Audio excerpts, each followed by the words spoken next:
Praise lord. దేవాతి దేవునికి వందనాలు. ప్రభు నామమున మీ అందరికీ నా ప్రత్యేకమైన వందనాలు, శుభాలు తెలియజేస్తున్నాను. ఈ దినము కొరకు ఏర్పాటు చేయబడిన దేవుని వాగ్దానము యెషయా గ్రంథము 51వ అధ్యాయము 2వ వచనము. అతడు ఒంటరి అయి ఉండగా నేను అతన్ని పిలిచి తిని అతనిని ఆశీర్వదించి అతనిని పెక్కుమంది అగునట్లు చేసి తిని. దేవుని నామానికి మహిమ కలుగునుగాక. ఈ ఉదయకాల సమయంలో సర్వ సృష్టికర్త అయిన నీ తండ్రి నిన్ను ఆశీర్వదించి గొప్ప వాగ్దానాన్ని నీకు అందిస్తూ ఉన్నారు. హల్లెలూయా. ఆనాడు అబ్రహాము గారిని దేవుడు ఏ రీతిగా పిలిచి ఆశీర్వదించాడో ఈరోజు నిన్ను కూడా దేవుడు అలాగునే ఎన్నుకున్నానని ఈ వాగ్దానం ద్వారా నీతో నీ తండ్రి మాట్లాడుతూ ఉన్నారు. ఆమేన్. హల్లెలూయా. అతడు ఒంటరి అయి ఉండగా నేను అతన్ని పిలిచానంటున్నాడు. అబ్రహాము గారిని దేవుడు పిలిచి నీకు విస్తారమైన సంతానాన్ని ఇస్తానయ్యా అన్నప్పుడు అతనికి సంతానం ఉందా అండి? ఒంటరిగానే కదా పిలిచాడు. మీరు ఆలోచించండి. 25 సంవత్సరాలు అబ్రహాము గారు నిరీక్షించారండి దేవుణ్ణి నమ్మి. ఆ నిరీక్షణ అతన్ని సిగ్గుపరిచిందా అండి? ఈరోజు మనం అంతా కూడా అబ్రహాము సంతానమే కదా. ఈరోజు నీ విశ్వాసం అలా కాపాడుకో. నువ్వు ఈ వాగ్దానం వింటున్న నీ జీవితంలో కొన్ని బంధకాలు నీకున్నాయి, కొన్ని మనసులో వేదనలు నీకున్నాయి, కొన్ని అవసరాలు నీకున్నాయి. వాటి విషయంలో నువ్వు బలహీనమవుతూ ఉన్నావు. అందుకనే దేవుడు ఈరోజు ఈ వాగ్దానం ద్వారా నీతో మాట్లాడుతున్నాడు. నాకు సహాయం చేసేవారు ఎవరన్నా ఉంటారా?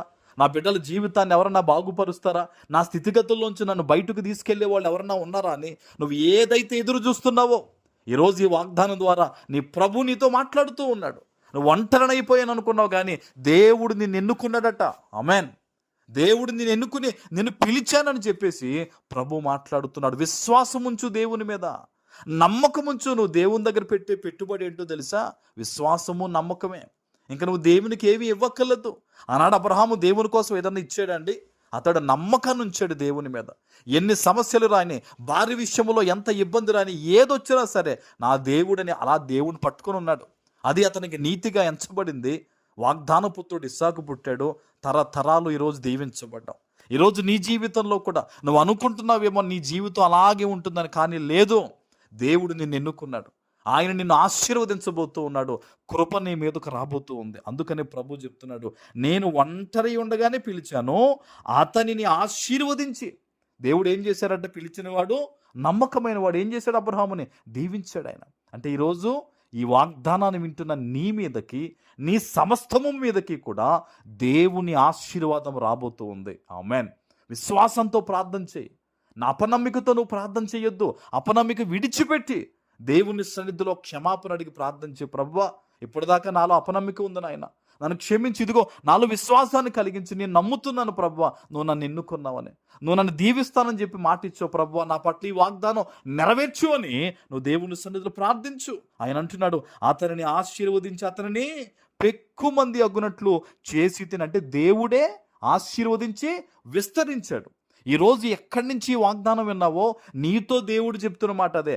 ఆయన నిన్ను ఎన్నుకున్నాడు కాబట్టి నీ సమస్యలు తొలగించేది ఆయనే, నీ ఇబ్బందులు దూరపరిచేది ఆయనే, నిన్ను నీ సమస్తాన్ని ఆశీర్వదించబోయేది కూడా దేవుడే. ప్రార్థన చేయి, విశ్వాసంతో ప్రార్థన చేయి. ఈరోజు ఈ వాగ్దాన ఫలము నువ్వు అనుభవించబోతూ ఉన్నావు. ఆమేన్. ప్రార్థన చేసుకుందాం. పరిశుద్ధుడా, ప్రేమ కలిగిన తండ్రి, మీకు వందనాలు. ఈ ఉదయకాల సమయంలో మీరిచ్చిన ఈ గొప్ప వాగ్దానము ప్రతి బిడ్డ జీవితంలో నెరవేర్చి స్థిరపరచమని యేసు నామమున ప్రార్థిస్తున్నాను తండ్రి. ఆమేన్.